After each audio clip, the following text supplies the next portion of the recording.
Telugu cinema రంగంలో విలక్షణమైన పాత్రకు కేర్ ఆఫ్ అడ్రస్గా చెప్పుకునే శరతబాబు. ఆయన పూర్తి పేరు సత్యనారాయణ దీక్షితులు. ఆమదాల వలసలో పుట్టి ఈ ప్రాంతం వాసులకు పేరు తెచ్చినటువంటి ఆయన ఆరోగ్య పరిస్థితి క్షీణిస్తుందన్నటువంటి విషయం మాత్రం వారి స్నేహితులకి బంధువులకు కూడా చాలా ఆవేదన కలిగిస్తుంది. ఆయన చిన్ననాటి చదువుకున్నటువంటి ఈ కళాశాల ప్రాంగణం మనం ఉందాం. ఈ కళాశాలలోనే అంటే ఎలిమెంటరీ స్థాయి నుండి ఆయన హెచ్ఎస్ఎల్సి వరకు కూడా ఇక్కడే చదువుకున్నారు. ఆయనతో పాటు చదువుకున్నటువంటి తోటి స్నేహితులు క్లాస్మేట్స్ కూడాను ఈరోజు శరతబాబు ఆరోగ్యం బాగాలేదన్న విషయం తెలిసి వారు కూడా బాధపడుతున్నారు. సుమారు 200 సినిమాలు తెలుగు, కన్నడం, తమిళ్, మలయాళం నటించినటువంటి శరతబాబు ఈరోజు ఆమదాల వలస వాసులకు సుపరిచితులు. ఇక్కడి నుంచి పుట్టి అంత పేరు ప్రఖ్యాతులు తెచ్చిన ఆయన ఆరోగ్యం బాగోలేదన్న విషయం బాధ. ప్రస్తుతం అంతా మాట్లాడడానికి ఆయన సీనియర్ అయినటువంటి జేజే మోహన్ గారు ఉన్నారు. చెప్పండి సార్, ఆయన అప్పట్లో ఆయన ఈరోజు సినిమా రంగానికి ఆయన ఇంత కనెక్ట్ అవ్వడానికి ఆ రోజుల్లో ఇంత వెనకబాటు నుండి ఆ స్థాయికి వెళ్ళడానికి గల కారణం ఏ పరిణామాన్ని ఆయన తీసుకెళ్ళి? ఆయన మొదటి నుంచి కూడా కాలేజ్ డేస్ నుండి కూడా నాటకాలు వేయాలని ఒక ఉత్సుకత ఉండేది. కాలేజీలో కూడా నాటకాలు వేశాడు. అలాగే ఇక్కడ పబ్లిక్లో కూడా ఆయన నాటకాలు వేశాడు, మేము నాటకాలు గట్రా ఆడేవాళ్ళమే. అయితే ఆ నాటకానుభవం అన్నదే ఆయనకి సినిమా రంగం వైపు మరలింది. అలా మరిలిన తర్వాత ఆయన అలాగా గ్రాడ్యువల్గా మొదట కొద్దిగా లిఫ్ట్ లేకపోయినా రమాప్రభు గారి అండదండలతో ఆయన పైకి రావడం, తర్వాత మంచి దీనిగా ఫోకస్ అయ్యాడు. మా అందరికీ ఆనందదాయకమైన విషయం అదే. అయితే అటువంటి శరత్ బాబు ఈరోజు మూలపడ్డాడు, కాస్త ఇబ్బంది పడుతున్నాడు, చెప్పలేము అనే పరిస్థితికి వచ్చిందంటే స్నేహితులుగా మేమందరం చాలా బాధపడుతున్నాం. ఇది అనుకోని విషయం. ఇది జరిగిన ఏం జరుగుతుందో మరి భగవంతుడికి తెలియాలి తప్పితే ఇప్పటి వరకు జరిగిన దానికి మేము చింతిస్తున్నాం. చూస్తే కనుక ఈ అలనాడు ఇదే ప్రాంగణంలో మీ తాలూకు తీపి గుర్తులు, వాళ్ళ కుటుంబ నేపథ్యం అండి. వాళ్ళ కుటుంబంకి ఒక కాఫీ హోటల్ ఉండేది ముందు. ఆ కాఫీ హోటల్లో వాళ్ళ అన్నదమ్ములు షిఫ్ట్లాగా ఒకరి తర్వాత ఒకరు కూర్చొని వ్యాపారం చేసేవారు. ఆ రోజుల్లో నెంబర్ 1 షాప్ ఏంటంటే గౌరీ శంకర్. అయితే ఆయన చిన్ననాటి నుండి కూడా ఇక్కడ మాతో మెలుగుతూ తిరుగుతుండేటప్పుడు ఈవినింగ్ అందరం కలిసి సరదాగా మేము 10 మంది ఆయనతో పాటు అలాగా మాట్లాడుకుంటూ ఇలా తిరిగేవాళ్ళం ఇటుకా షాటుని. అయితే ఇక్కడ స్కూల్ డేస్కి అనేసరికల్లా ఆయన 7th ఫారం పాస్ అయ్యాడు, కాలేజీకి జాయిన్ అయ్యాడు. ఫస్ట్ ఇయర్ కాలేజీలో జాయిన్ అయిన వెంటనే ఆయన ఎర్రయ్య గారని రిటైర్డ్ డిప్యూటీ ఆయన వీళ్ళందరూ కలిసి రవిబ్రహ్మం వీళ్ళందరూ కలిసి ఇక్కడికి వస్తే మేమంతా పెద్ద హీరోల్లాగా చూసేవాళ్ళం వాళ్ళకి. ఎందుకంటే మేము అప్పుడు 7th ఫారం, ఆయన అప్పుడు డిగ్రీలో ఫస్ట్ ఇయర్ సంపాదించుకొని వచ్చాడు. నెక్స్ట్ మేము ప్రపోజల్లో ఉన్నాం. అటువంటి పరిస్థితుల్లో ఆయన్ని అందరూ కావలించుకొని ఆదరించేవాళ్ళమే. మేమంతా ఒక పెద్ద యూనిటీ ప్రగతి ఆర్ట్స్ అసోసియేషన్ అని మొదట్లో స్థాపించాం. అయితే ప్రగతి ఆర్ట్స్ అసోసియేషన్లో స్థాపించిన తర్వాతనే నాటకాలు వేయాలని అనుకున్నాం. అంటే అప్పుడు యూత్ కదా మేమందరం. నాటకాలు వేయాలనుకునేటప్పుడు శరత్ బాబు ఒకసారి ఫస్ట్ ఆదుర్తి సుబ్బారావు గారు ఆయనకి ఛాన్స్ ఇచ్చిన తర్వాత వచ్చాడు ఇక్కడికి. వచ్చిన వెంటనే సరే అని ఆయన్నే హీరో పెడదామని అనుకుంటే లేదు మోహన్ రావు నాకు వేరే పని ఉన్నది, నేను వెళ్ళిపోతున్నాను, ఇమీడియట్గా వెళ్ళిపోవాలా, ఆదుర్తి సుబ్బారావు గారు టికెట్ డబ్బులు ఇచ్చున్నారు, నాకు వెళ్ళిపోతున్నాను అన్నాడు. సరే అని అక్కడితో ఆయన అక్కడి నుంచి నాటకాల నుంచి విరమించుకున్నట్టే ఆల్మోస్ట్ సినీ ఫీల్డ్కి వెళ్ళిన తర్వాత. మొదట్లో మాత్రం 2 ఆయన ఒక నాటికేశాడు, పెండింగ్ ఫైల్ అని నేను ఒక నాటికేశాను. ఆ రెండింటికి మంచి అప్లాజ్ వచ్చింది జనాల్లోన. మంచి ఆర్టిస్టులు వీళ్ళిద్దరు అవుతారు అనుకున్నారు. అంటే చాలా పెద్ద కుటుంబం అని నేను విన్నాను. వాళ్ళ సంబంధించి ఎంత పెద్ద కుటుంబమే, 14 మంది మొత్తం సంతానం. వాళ్ళ ఫాదరు విజయ్ శంకర్ దీక్షిత్, వాళ్ళ మదరు సుశీల దీక్షిత్. వాళ్ళిద్దరికీ సంతానంగా మొత్తం ఆడ మగ అందరూ కలిపి 14 మంది, ఆడ మగ అందరూ కలిపి. ఇప్పుడు కొంతమంది చనిపోయినా కూడా ఇంకా 10 మంది 11 మంది వరకు ఉన్నారు. అయితే ఇంత కుటుంబాన్ని మొదట్లో లారీ వ్యాపారం చేసేవారు ఓంబాబు దీక్షిత్. ఆయన ట్రాన్స్పోర్ట్ చేస్తూ ఆయన తిరిగేవాడు, కాఫీ హోటల్ మెయింటైన్ చేస్తూ వీళ్ళు తిరిగేవారు. అలాగే తిరిగిన ఇది ఆ రోజుల్లో శరత్ బాబు డబ్బులకి చాలా ఇబ్బంది పడే రోజుల్లో ఇక్కడి నుంచి ఉమాబాబు నెలకు 300 రూపాయలు పంపించారు. అది కూడా కష్టం అయిపోతున్న రోజుల్లో అప్పుడు రమాప్రభతో పరిచయం అవడం, రమాప్రభ ఈయన ప్రేమించుకోవడం, తర్వాత పెళ్లి చేసుకోవడం, అది తర్వాత విషయాలన్నీ మీ అందరికీ తెలిసినవే. అది చూస్తే కనుక అప్పటి నుంచి కూడా మీ రిలేషన్స్ ఇంకా కొనసాగి ఇటీవల మీరు మద్రాస్ కూడా వెళ్ళారు, ఆ ఇంటి దగ్గర ఆదరాభిమానులు, అక్కడ కూడా మీతో పాటు ఎలా ఉంటుంది? మేము 20 years బ్యాక్ వెళ్ళామండి. వాళ్ళ బ్రదరు మేమందరం కలిసి 20 years బ్యాక్ రమాప్రభతో ఉండేటప్పుడు ఆవిడ చక్కగా ఆదరించింది మమ్మల్ని. మేము ఒక పూట ఉండేవాళ్ళమే, రోజంతా తిరిగి వచ్చేవాళ్ళం, రాత్రి ఏదో ఇంటికి వెళ్తే ఏదో అరేంజ్ చేసేవాడు, తినేవాళ్ళం. మా ఫ్రెండ్స్ అంతా ఒక యూనిటీగా ఉండేవాళ్ళమే. ఒక పూట ఉండి రెండో పూట ఉండి వచ్చేసాం మేము. ఆవిడ బాగా ఆదరించింది రమాప్రభ. మరి మీకు తెలిసినంత వరకు ఆయనకి 3 పెళ్ళిళ్ళు అయ్యాయనే విషయం తెలుసు. ఆయన నెక్స్ట్ ఆయన వారసులు ఎవరైనా మీకు స్నేహితులుగా మీ వరకు? తెలిసినంత వరకు వాళ్ళ ఫ్యామిలీ మెంబర్సే, బ్రదర్సే ఉన్నారు తప్పితే ఆయనకంటూ స్వతహాగా వారసులు ఎవరు లేరు. 3 పెళ్ళిళ్ళు చేసుకున్నాడు అన్న మాటే కానీ రమాప్రభతోన, తర్వాత నంబియార్ కూతురుతోన, తర్వాత మరి ఇంకెవరితో చేసుకోలేదు. 3వ పెళ్ళికి తయారయ్యానని చెప్పాడు కానీ జరగలేదు. ఎక్కడ పిల్లలు లేరు. పిల్లలు లేని జీవితమే గడిపాడు ఆయన. సింగిల్గానే పెద్ద హోదాగా పెద్ద బిల్డింగ్ కొన్నాడు అక్కడ. అప్పుడు ఉండేటప్పుడే మేము వెళ్ళాం. 30 లక్షలు అంటే అప్పట్లో పెద్ద ఇదన్నమాట. ఇప్పుడు 30 కోట్ల బిల్డింగ్ అది. ఆ బిల్డింగ్లోనే ఆయన ఉండడం అన్నీ జరిగాయి. అప్పట్లో మీతో పాటు ఇప్పుడు ఈ నాటక రంగం మీద ఉన్నటువంటి ఉత్సుకత ఓవైపు అయితే, మీతో పాటు ఇంత అంటే అప్పటికే సంపన్నులకు మీరు చెప్పేదాన్ని బట్టి వాళ్ళు సంపన్నమైనాడు. అంటే పెద్ద ఫ్యామిలీ అయినా కూడా కలుపుకోరుతనం అయితేనేమి గౌరవించి పుచ్చుకోవడంలో ఆ నైజం ఈరోజు ఇంత పెద్ద ఆయన చేసింది అని మనం అనుకోవచ్చు. ఆ రోజులన్నీ పోయాయండి. ఈ రోజుల్లోన ఆ వాత్సల్యం కానీ, ఆ ప్రేమ అభిమానాలు కానీ ఇంటికి దూరం అయిపోయింది. ఆయన మొన్న అయ్యప్ప ఇక్కడ గుడి ప్రతిష్టకు వచ్చినప్పుడు మాత్రం కలిసినప్పుడు నీకెన్ని సంవత్సరాలు అనుకుంటే నాకన్నా ఆయన 9 months 10 months పెద్ద. అయితే ఆ రోజు అయ్యప్ప విగ్రహాన్ని చూసి ఇది చేసాం, సంతోషించాం. ఆయన తగ్గట్టుగా ఆయన డొనేషన్ ఏదో ఒక 50,000 ఇచ్చాడు. ఆ తర్వాత మరి మాకు ఆయన కలియడం కానీ, ఫోన్లో అందుబాటులో కానీ ఎప్పుడు లేరు. ఒకసారి ఇక్కడ కార్యక్రమానికి కూడా పిలిచాం రమణమని. మేము విశ్వనాటక కళా పరిషత్ పెట్టినప్పుడు ఇన్వైట్ చేస్తే లేదు నా బిజీ ఉంది రాలేను అన్నాడు. అంటే సరే అని వదిలేసాం. అక్కడితో ఇక్కడ స్నేహ సంబంధమైన బాంధవ్యాలన్నీ ఆయనకి తెగిపోయినట్టే ఆల్మోస్ట్. ఆమ్దాల వలసలో అందరికీ అభిమానం అయితే ఉంది. ఆయన వస్తే ఆదరించాలా, ఏదో మనవాడు ఎంతోడయ్యాడన్న ఇది. ఆయన రామరాజ్యం రిలీజ్ అయిన రోజు మేమందరం ఎంతో పని కట్టుకొని పెద్ద మంచి ఎండల్లోన ఆ సినిమా హాల్ దగ్గరికి వెళ్ళి చాలా కార్యక్రమాలు చేయించేవాడు. అప్పట్లో చాక్లెట్లు పంచడం అంటే పెద్ద గొప్ప.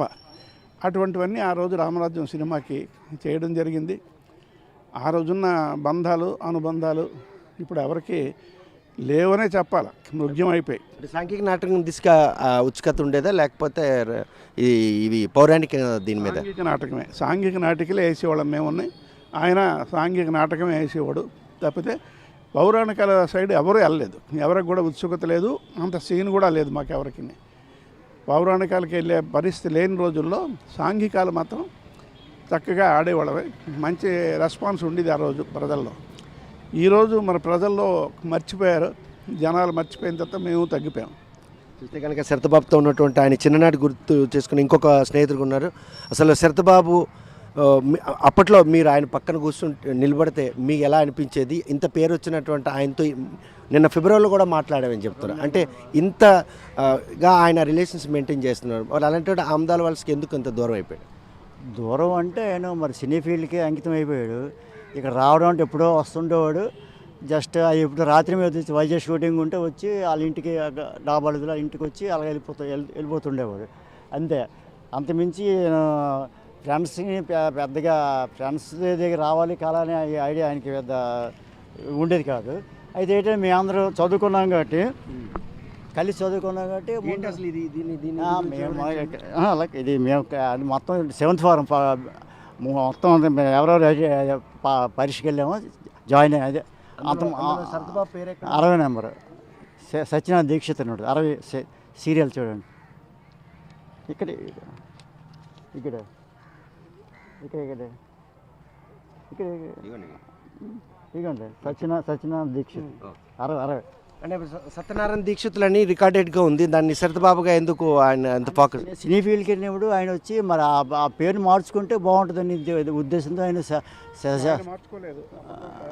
ఆయన మొదట ఏంటంటే రామవిజేత ఫిల్మ్స్లో బుక్ అయ్యాడు. బుక్ అయిన తర్వాత చంద్రకళ హీరోయిన్, జగ్గయ్య అందములు, కేఏ ప్రభాకర్, బాబురావు ఇద్దరు అందములు ఆయనతో సినిమా తీశారు. కానీ దానికి ముందు శ్రీ అనే సినిమాలో బుక్ అయ్యాడు. ఫస్ట్ ఫోటో ఆయన కెమెరా ముందు నిలబడింది శ్రీ, కానీ రిలీజ్ అవ్వలేదు. ఫస్ట్ రిలీజ్ అయింది రామరాజ్యం ఉగాదికి 73 సంవత్సరం సూర్యమ్మలో రిలీజ్ అయింది. మేము అందరం మొత్తం బ్యాచ్ అంతా వెళ్ళి చాక్లెట్లు, పేపర్లు అన్ని పంచడం అన్నీ చేసాం. ఆయన సినిమా తీస్తున్నప్పుడు అంతా ఫోటోలు పంపించేవాడు. ఇన్ని ఫోటోలు పంపించారు రిలీజ్ కాకముందు. ఆ తర్వాత సినీ ఫీల్డ్కి వెళ్ళిన కొత్తలోనే వచ్చి అలా బజార్లో వస్తుండే అది కొంతమంది అలా కలుస్తున్నాడు. ఆయన అలా బిజీ అయిపోయి మరి రావడం మానేశాడు. ఆయన ఆరోగ్య పరిస్థితి చాలా క్రిటికల్గా ఉందంటున్నారు. తెలిసింది, మేము చాలా బాధపడుతున్నాం మా ఫ్రెండ్స్ బ్యాచ్ అంతా. అది ఏంటి మన ఈమెను మాట్లాడినప్పుడు కూడా 15 మినిట్స్ మాట్లాడాను దాన్ని 2 నెలలని చాలాసేపు మాట్లాడి. అందుకని డిసెంబర్లో 2021 డిసెంబర్లో ఈ వెండితెర వేల్పులో అని ప్రోగ్రాము ఈటీవీలో 2 వారాలు ఇచ్చాడు. దాంట్లో ఆయన ఎన్ని సినిమాలు నటించాడు, ఎన్ని బహుమతులు వచ్చాయి, ఆయన ఏ నటులతో నటించాడు, ఆయనకి గవర్నమెంట్ ద్వారా ఏ గుర్తింపు వచ్చింది ఏవో ఇచ్చాడు. అయితే నేను అది 2 వారాలు ఇచ్చాడు. అది మాట్లాడడానికి మామూలు ఫోన్ కూడా నేను పెద్ద మాట్లాడడం అవ్వలేదు. అది ఈమె రీసెంట్గా 2 నెలల క్రితం మాట్లాడి ఆయన ఖాళీగా ఉండదు. అదే 15 నిమిషాలు మాట్లాడాడు. ఇంకా మాట్లాడదాం అనుకున్న సబ్జెక్ట్ గుర్తు రాలేదు. అయితే అదే అలా అందరూ బాగున్నారు అని అడిగాడు. అందరం ఫ్రెండ్స్ అందరూ జయజమోహన్ బాగున్నాడా, తర్వాత బోసినాడు బాగున్నాడా, మా చదువుకున్నాడు అంటే మా ప్రగతి తర్వాత దుర్గా పూజ పెట్టాం. అప్పుడు అంతా బ్యాచ్ మిక్స్ అయిందన్నమాట. ఇంకా నారాయణరావు బాగుంది ఇలా పేర్లు పెట్టి అడిగాడు. అందరూ బాగానే ఉన్నారన్న. చాలాసేపు డీటెయిల్గా మాట్లాడాడు. నేను ఎక్కువసేపు మరోసారి మాట్లాడదాను ట్రై చేశాను. ఆ తర్వాత 40 ట్రై చేస్తే ఫోన్ మరి వెళ్ళలేదు. అంటే బాగోలేదు కదా, నాకు తెలియదు. కనుక శరతబాబు ఆరోగ్య పరిస్థితి బాగోలేదని తెలిసి స్నేహితులు చాలా ఆవేదన గురవుతున్నారు. రామరాజ్యం సినిమా రంగంలో ఆయన హీరోగా పాత్ర పోషించిన తొలినాళ్ళలో 73లో ఆ సినిమా రిలీజ్ అయింది. ఆ సినిమా రిలీజ్ రోజు కూడా అప్పట్లో తన స్నేహితుడు మూవీకి ఎవరైతే ప్రేక్షకులకు చాక్లెట్లు పంచి మరీ ఎంజాయ్ చేస్తుండేలు. అంతగా తమతో సన్నిహితంగా ఉన్నటువంటి ఆయన ఆరోగ్య పరిస్థితి క్షీణించింది అన్నటువంటి విషయం మాత్రం ఆయన చాలా బాధింది. ఆమ్దాల వలసకు చెందినటువంటి శరతబాబు పేరు సత్యనారాయణ దీక్షితులు. అయితే సినిమా రంగంకి వెళ్ళిన తర్వాత ఆ పేరులో మార్పు కోసం చేసినటువంటి ప్రయత్నం ఈరోజు శరతబాబుకి అందరికీ సుపరిచితులుగా ఉన్నారు. అటువంటి పెద్ద హీరోలతో చేసినప్పుడు మాత్రం ఆ పేరు సత్యనారాయణ అన్నది సొడబుల్ కాదని చెప్పడంతో ఆయన పేరు మార్చుకోవడం జరిగింది. ఇప్పటికి కూడాను సత్యనారాయణ రాజుగానే స్నేహితులకి సుపరిచితుడు, శరతబాబుగా మాత్రం సినీ రంగంలో మాత్రం సుపరిచితుడు. ఇటువంటి విలక్షణ నటుడు ఈరోజు వారసులు కూడా ఎవరు లేరని చెప్పి స్నేహితులు చాలా బాధపడుతున్నారు. సినిమా రంగంలో అంతటి ఖ్యాతిని ఆర్జించిన ఆయన మాత్రం ఆమ్దాల వలస వాసిగా ఆయన ఆమ్దాల వలస ఉన్నటువంటి ఒక ఐకానే తప్ప కానీ ఆమ్దాల వలస స్నేహితులతో పరిచయాలు కూడా చాలా తక్కువ ఉన్నాయి. ఇటీవల ఒక 30 ఏళ్ళుగా ఆమ్దాల వలస వైపు ఇటు చూసే పరిస్థితి కూడా ప్రస్తుతం మాత్రం ఆయన ఆరోగ్య పరిస్థితి క్షీణించిందన్న విషయం మాత్రం తమనే కాదు ఆమ్దాల వలస వాసులందరినీ కూడా బాధిస్తుంది. ఆ కుటుంబ సభ్యులు కూడాను చాలా బాధపడుతున్నారు. ఆయన ఆరోగ్యానికి ఎటువంటి హాని కలగకుండా ఆయన 10 కాలాలు ఉంటే బాగుంటుందని చెప్పి స్నేహితులు ఆశపడుతున్నారు. ప్రస్తుతం మనం చూస్తే కనుక ఇదే కళాశాలలో ఆయన చిన్ననాటి నుండి అంటే ఎలిమెంటరీ నుండి SSLC వరకు అంటే చదువుకొని ఇక్కడే నడి అన్నటువంటి ప్రదేశంగా మనం చెప్పుకోవచ్చు. ఈరోజు ఇది ప్రభుత్వ జూనియర్ కళాశాలగా అప్గ్రేడ్ అయింది. ఇటువంటి మారుమూల పల్లె నుండి పట్టణం నుండి వెళ్ళినట్టు ఆయన ఇంత ఖ్యాతిని ఆర్జించడం మాత్రం అందరికీ చాలా ఆనందదాయకమైన కూడా ఈరోజు ఆయన ఆరోగ్య పరిస్థితి క్షీణించిందన్న విషయం మాత్రం వారిని చాలా బాధిస్తుంది. ఆయనకి ఆ భగవంతుడు ఇంకా ఆయుష్ కలిగించాలని, ఆయన కోలుకోవాలని చెప్పేసి స్నేహితులు కోరుకుంటున్నారు. ప్రస్తుతం మాత్రం ఆరోగ్య పరిస్థితి బాగోలేని నేపథ్యంలో మాత్రం అందరూ చాలా ఆవేదనగా ఉన్నారు. ప్రస్తుతం ఏదైతే శరతబాబుకు సంబంధించిన ఇల్లు అక్కడ ఎవరున్నారు ఏంటి అనే విషయం వెళ్ళి చూద్దాం రండి. సినీ నటుడు శరతబాబు ఎక్కడ పుట్టారు, ఎక్కడ పెరిగారు, ఆయన చిన్ననాటి జ్ఞాపకాలు ప్రస్తుతం మీకు చూపించబోతున్నాం. ఇక్కడ మనం ఉన్నది ఇక్కడ ఆమ్దాల పట్టణంలోని వెంకటేశ్వర కోవిలి ప్రాంగణంలో ఉన్నాం. ఈ కోవిలి ఎదురుగా ఉన్నటువంటి ఎడసేబాబు ఇది శరతబాబు వాళ్ళ నాన్న అమ్మగారు ఉన్నటువంటి ఒకప్పుడు ఇల్లు. ఈ ఇల్లు ఈ మధ్యనే మోడరైజ్ చేశారు. కాకపోతే వాళ్ళ అమ్మా నాన్నలకి 14 మంది ఆడపిల్ల కలిపి సంతానం కాక అందులో చూస్తే మూడో సంతానం శరతబాబు. అటువంటి శరతబాబు ఈరోజు చిన్ననాడు ఈ ఇంట్లోనే పుట్టి పెరిగారు. ఈ మధ్య అంటే ఒక 10 ఏళ్ళ క్రితం ఈ ఇంటిని ఎవరు ఇది కాకపోవడంతో వేరే వాళ్ళకి అమ్మడం జరిగింది. అప్పట్లో ఈ చిన్న ఇంట్లో ఈ 14 మంది సంతానంతో వాళ్ళు ఉంటుండేది. అయితే ఈ సంతానం అంతా కూడా ఎక్కువ కావడంతో వీళ్ళు పక్కన ఉన్నటువంటి శివాలయం అదేవిధంగా రామాలయంలో కూడాను తలదాచుకుంటేళ్ళు. ఈ ఇల్లు మోడరైజేషన్ చేయకముందు అయితే మాత్రం ఒక శిథిలావస్థ చేరుకున్న నేపథ్యంలోనే ఈ ఇంటిని వేరే వాళ్ళకి విక్రయించడం జరిగింది. శరతబాబు చిన్నప్పుడు ఇక్కడే పుట్టి పెరిగారు. వాళ్ళ నాన్నగారు ఒక టిఫిన్ కొట్టు నడుపుతుండే. ఆ టిఫిన్ కొట్టులో షిఫ్ట్ల వారీగా అన్నదమ్ములు అందరూ కూడా పనిచేస్తున్నా కూడాను ఆ పెద్ద ఆయన రమాబాబు ఎవరైతే ఉన్నారో ఆయన అదేవిధంగా ఉమాబాబు వీళ్ళిద్దరు కూడాను ఆ ఇంటి పెత్తనం చేస్తుండే.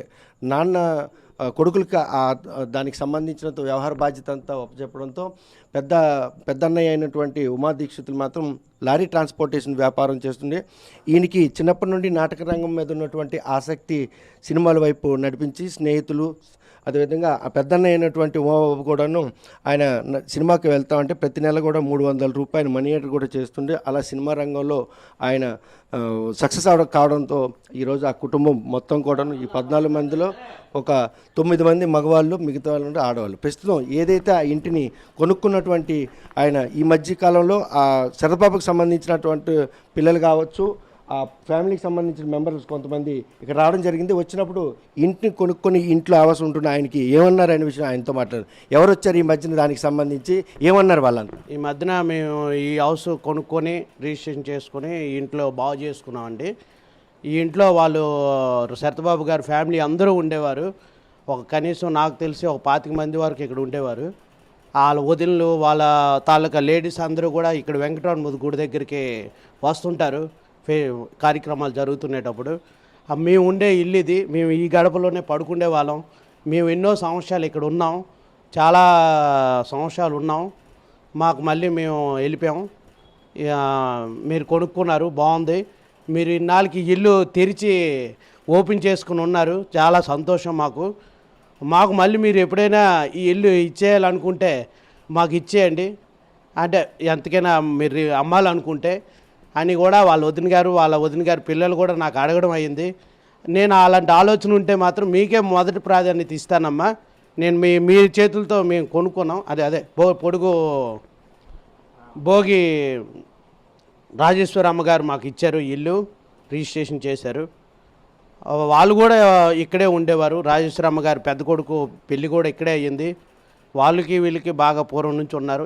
ఇలాంటి సినీ నటుడు అంత పెద్ద వ్యక్తి ఇంట్లో ఉన్న వ్యక్తి నేను ఈ ఇంట్లోకి రావడం అనేది నా అదృష్టం. మేము అదే గొప్ప అదృష్టంగా భావిస్తున్నాం. ఎప్పుడైనా శరతబాబు గారు వస్తే ఇటువైపు వచ్చే పరిస్థితి ఉండేది గుడికి వచ్చినప్పుడు? వచ్చేవారండి. అయితే అప్పటికి ఇల్లు శిథిలావస్థగా ఉండేది. ఇది నేను రీమోడల్ చేసుకున్న తర్వాత ఆయన ఇంక రాలేదు. కానీ వాళ్ళ కుటుంబ సభ్యులందరూ కూడా వచ్చారండి. వచ్చి చూసి ఇంట్లో కూర్చొని బాగుంది, బాగా రీమోడల్ చేసుకున్నారు బాబు, బాగుంది అనేసి సరదా పడి వెళ్ళారు. వాళ్ళ పెద్ద శ్రీకాకుళంలో ఉన్న వదిన గారు ఏమవుతారు కానీ ఆవిడైతే మాత్రం బాగా ఆ చివరికి వెళ్ళి ఈ చివరి వరకు చూసుకుంటూ వెళ్ళారు. చాలా సంతోషించారు. బాగా కట్టుకున్నారండి, ఫోన్లో మీరు తీసుకున్నారా అని కూడా బాగా మాకు హ్యాపీనెస్ చెప్పారు. చాలా సంతోషం అండి. అంతటి పెద్దవాళ్ళు ఈ ఇంట్లో ఉన్న వ్యక్తులు నేను సంబంధించిన ప్రతి ఒక్కరు కూడా శరతబాబు ఆరోగ్య పరిస్థితి విషమంగా ఉన్న విషయం తెలిసిన చాలామంది ఆవేదన చెందుతున్నారు. ఆయనకు భగవంతుడు మరింత ఆయుష్ కలిగించాలి, ఆయన త్వరగా కోలుకోవాలని కోరుకుంటున్నారు. కెమెరామెన్ రామకృష్ణతో సత్యం, RTV, శ్రీకాకుళం.